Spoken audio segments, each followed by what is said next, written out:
Sometimes a cartoon, a sci-fi, or even a deer with big eyes can completely mess with reality.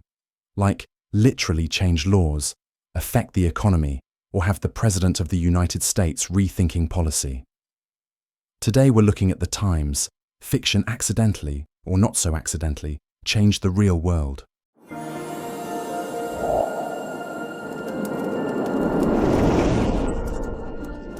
Welcome back to History Corner. Sometimes a cartoon, a sci-fi, or even a deer with big eyes can completely mess with reality, like literally change laws, affect the economy, or have the President of the United States rethinking policy. Today we're looking at the times fiction accidentally, or not so accidentally, changed the real world. The deer that guilt-tripped America. Let's start with Bambi, Disney's innocent little forest drama from 1942. Cute woodland animals, soft piano music, and then bam!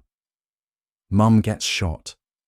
Cue an entire generation of kids screaming internally. The real-world result? Deer hunting in America dropped, dramatically.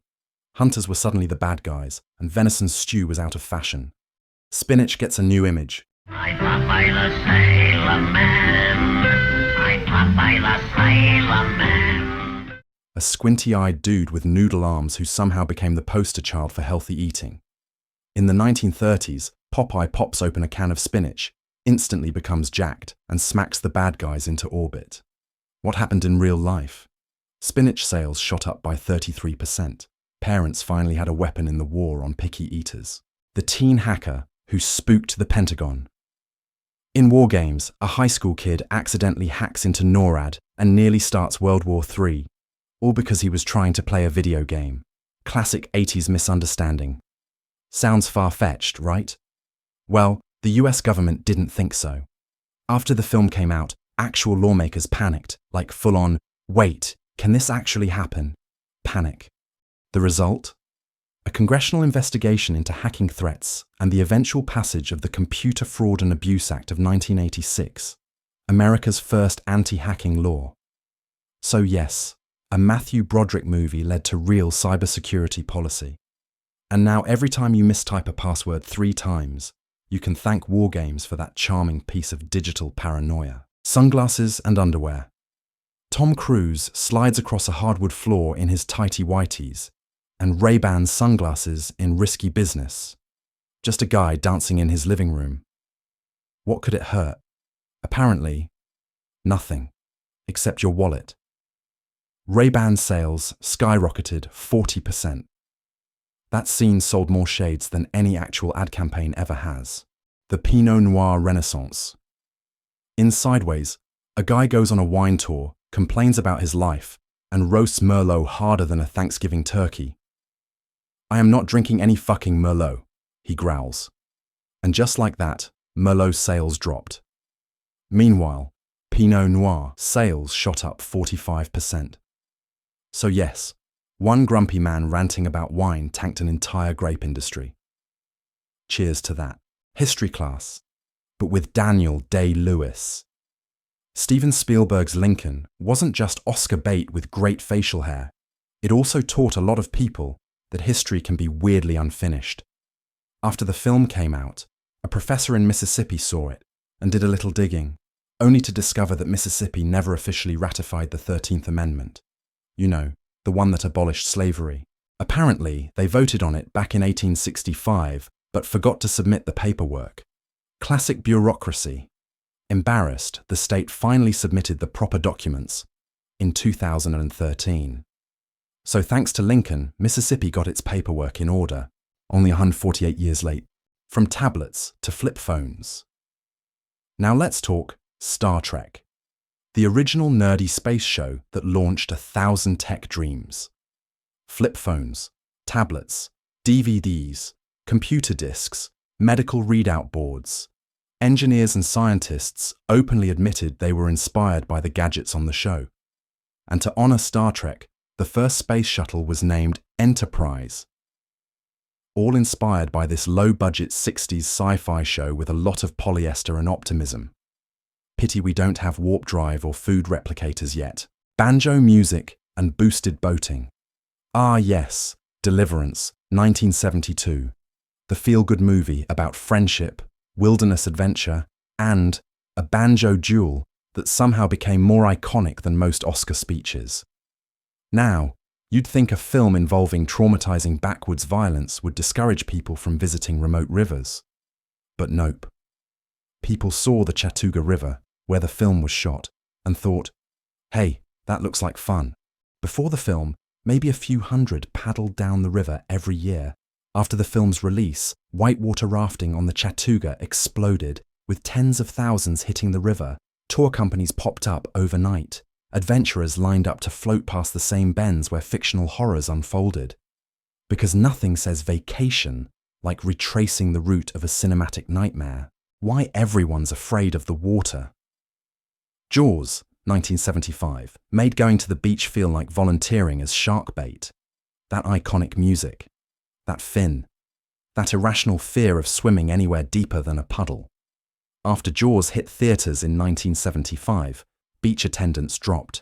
Shark hunting increased. People weren't just afraid to go into the ocean, but lakes as well.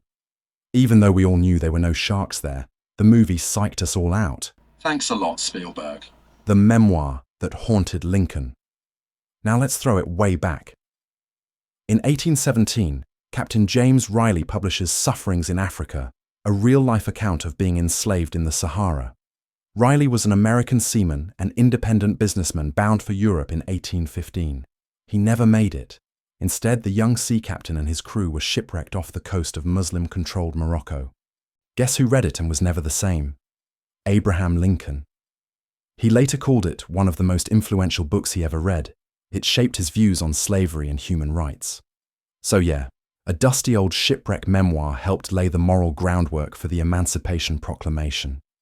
Mars was so sorry. In E.T., Spielberg's lovable alien gets lured out of hiding with a trail of Reese's Pieces. Cute scene, right? Well, sales of Reese's Pieces tripled. And here's the kicker. It was supposed to be M&M's. Mars said no. Oops. So Hershey took the deal, and Reese's Pieces went from random candy to cosmic legend. Moral of the story: never turn down a Spielberg cameo. Food plug from the mightiest Avenger. At the end of the Avengers, 2012, after all the explosions, aliens and ego clashes, our heroes sit silently in a half-destroyed shawarma joint, just munching. It was a throwaway gag, improvised by Robert Downey Jr. No one saw it coming, least of all the people who run actual shawarma restaurants. But the result? Shawarma sales skyrocketed. Restaurants reported up to 80% increases, and some had to put up signs that said, yes, we saw the Avengers too. Yes, we have shawarma. Yes, it's good. The movie that gave Reagan a wake-up call. The Day After, 1983. A made-for-TV movie that shows a full-blown nuclear war leveling Kansas. No heroes. Just nuclear winter and existential dread on a Tuesday night.